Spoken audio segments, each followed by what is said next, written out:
This is 70s Sitcom Flashback, the show that looks back at the sitcoms that defined the 1970s. Your hosts are Robbie and Terry, both 15. Every week they break it down so you actually get it. Welcome to the show that looks back at the sitcoms that defined the 1970s. I'm Terry. And I'm Robbie, and today we're talking about the Partridge Family, the show that made America want to climb on a bus and start a band. Which honestly is a very specific dream, but I get it. The show premiered in September of 1970 on ABC, and it was an instant hit, like people were obsessed. It starred Shirley Jones as the mom, Shirley Partridge, who leads her 5 kids in a family rock band that tours the country. And the whole thing was inspired by a real family band called the Cowsills, which, great name by the way. The Cowsills had a hit in 1968 with Indian Lake, so someone in Hollywood said, let's turn that energy into a TV show. Smart move. The show ran for 4 seasons, 96 episodes total, ending in 1974. But the real lightning in a bottle moment was casting David Cassidy as oldest son Keith Partridge. Oh, David Cassidy became one of the biggest teen idols in history, like historically massive. At his peak, he was receiving over 10,000 fan letters a week. 10,000 per week. Which is basically the 1970s version of going viral, except you had to lick a stamp to participate. His face was on every lunchbox, every magazine cover, every bedroom poster from here to Tokyo. And his music was actually selling. His single I Think I Love You hit number 1 in 1970 and sold over 4 million copies. 4 million. That's a real chart topper. Not just popular for a TV show popular. The interesting wrinkle is that the other cast members didn't actually play on the recordings. It was mostly studio musicians. Except David Cassidy, who did sing and play guitar for real. And his on-screen mom, Shirley Jones, actually had serious musical chops too.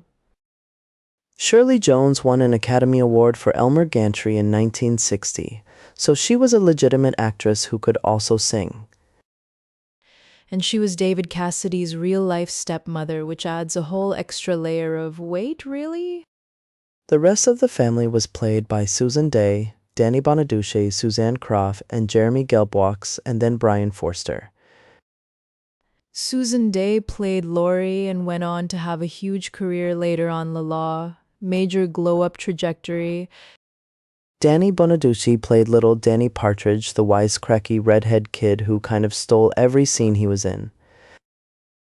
He was 10 years old when the show started and already delivering one-liners like a pro. The iconic psychedelic bus they toured in, painted in that wild rainbow chevron design, is basically the symbol of the whole show. That bus is so recognizable. It's a 1957 Chevrolet school bus that got the full groovy makeover. And it perfectly captured that early 70s optimism, like the world is colorful and we're going on an adventure, hop in. The show leaned into that feeling hard. Every episode was pretty wholesome. Family solves a problem, someone learns a lesson, there's a song. It's the formula, and when the formula works, it really works. Critics at the time were kind of snooty about it, but audiences didn't care. Ratings were huge, especially in the first 2 seasons. By season 3, though, the teen idol frenzy was starting to cool, and David Cassidy himself was getting uncomfortable with the whole phenomenon. He actually tried to shed the clean-cut image by posing for a Rolling Stone cover in 1972, which was a whole thing. He wanted to be taken seriously as a musician, which is a completely understandable thing to want when you're that talented.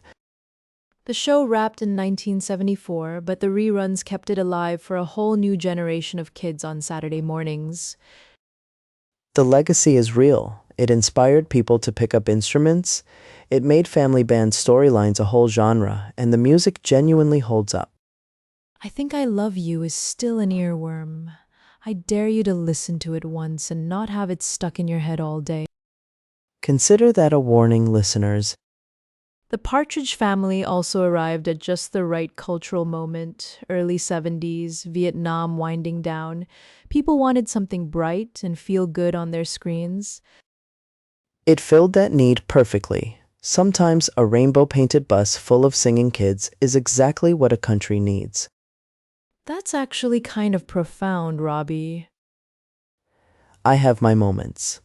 And on that note, thanks for riding the bus with us today. See you next week on 70s Sitcom Flashback.